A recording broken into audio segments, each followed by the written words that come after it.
है Bihar freedom news और मैं आपके साथ लालू कुमार। आज जो है देश का ही पुलिस प्रशासन जो है जनता के लिए भक्षक बना हुआ है। ऐसा ही मामला कुछ जो है आसनसोल में है।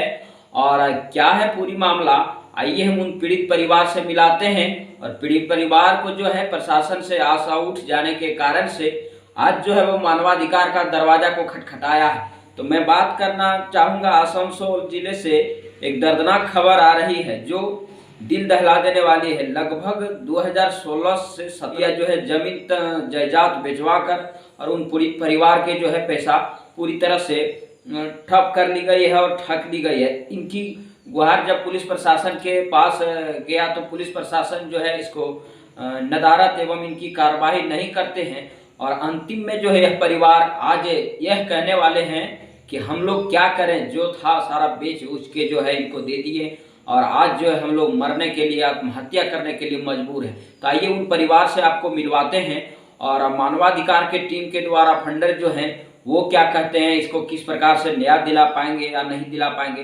तमाम मुद्दे के लिए हमारे साथ बने रहें बिहार फ्रीडम न्यूज के साथ। तब तक हमारे चैनल को सब्सक्राइब कर लें, अगर चैनल को सब्सक्राइब नहीं किया है तो कर लें। और आप फेसबुक पेज पर देख रहे हैं तो पेज को फॉलो लाइक कीजिए। तब तक हमारे साथ बने रहें। जय हिंद। मैं defender of international human right council admin office Kajora ग्राम से doctor DK Sao as a chairman desk से आप सभी को धन्यवाद। हमारे पास बहुत से शिकायतें आती हैं और हम सभी निस्वार्थ भाव से लोगों का मदद करने का संकल्प के साथ आगे बढ़ते जा रहे हैं।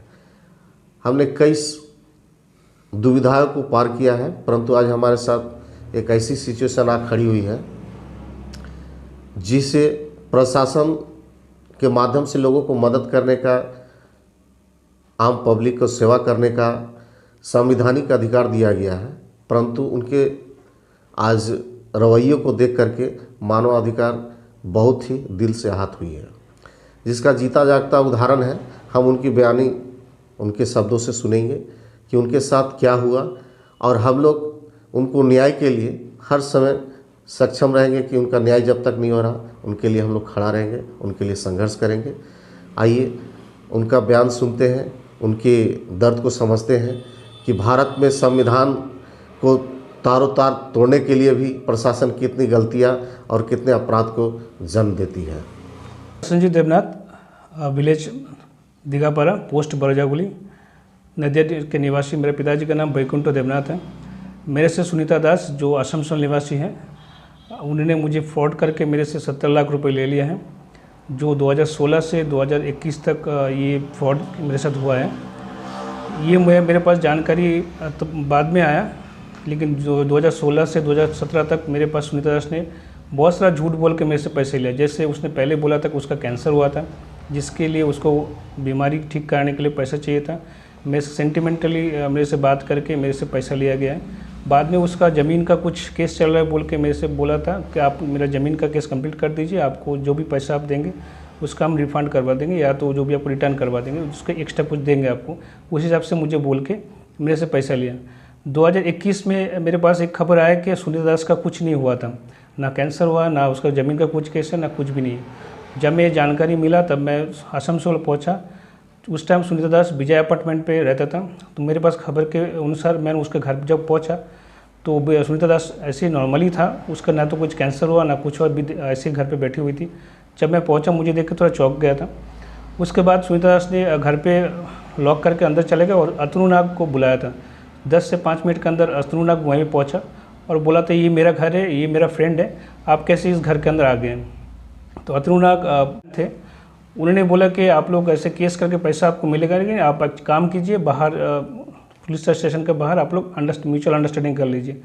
हम लोग कोशिश किए थे, लेकिन अभी तक उस बात पे ना सुनीता दास एग्री हुआ ना कुछ। उसके बाद भी अभी तक कोई उसको अभी तक फ़ोन भी नहीं उठाता मेरा, ना बंद से बात करता। अपने शब्दों से ये आपको कहें कि थाने के बाहर आप लोग म्यूचुअल कर लें। हाँ, बुद्धदेव बयान यही कि बोले थे कि आप लोग इसे करके पैसा मिलेगा नहीं, आप थाने के बाहर जाके आपस में म्यूचुअल अंडरस्टैंडिंग कर लीजिए, तब जाके आपको कुछ पैसा मिल सकता है।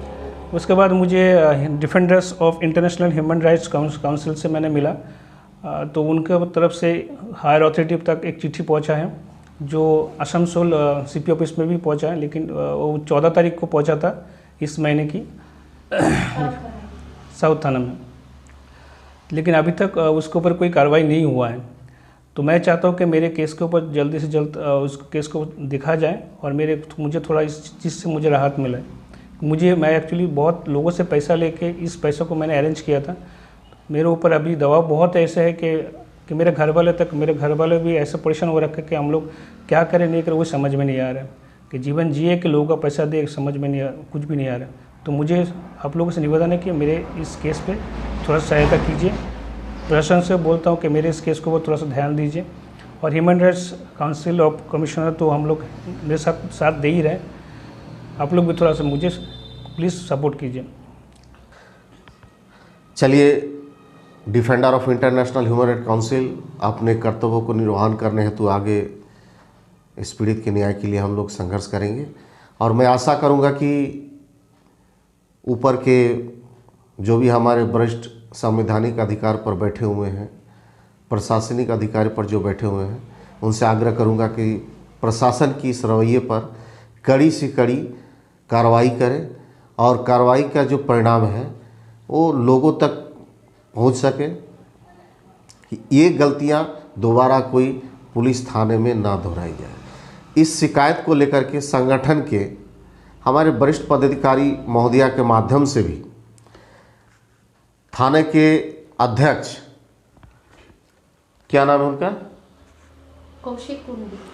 कौशिक कुंडू, जो कि साउथ पुलिस थाने के, आसनसोल थाने के ऑफिसर इंचार्ज हैं, उनके साथ फ़ोन द्वारा कई बार संपर्क करने का प्रयास किए। एक बार बात होने के बाद दूसरी बार उन्होंने फ़ोन को उठाना जरूरी नहीं समझे, और ना ही अभी तक कोई उनका प्रक्रिया आया है। ये रवैया आज ही नहीं, पहले भी उन्होंने ये गलतियां को दोहराया है,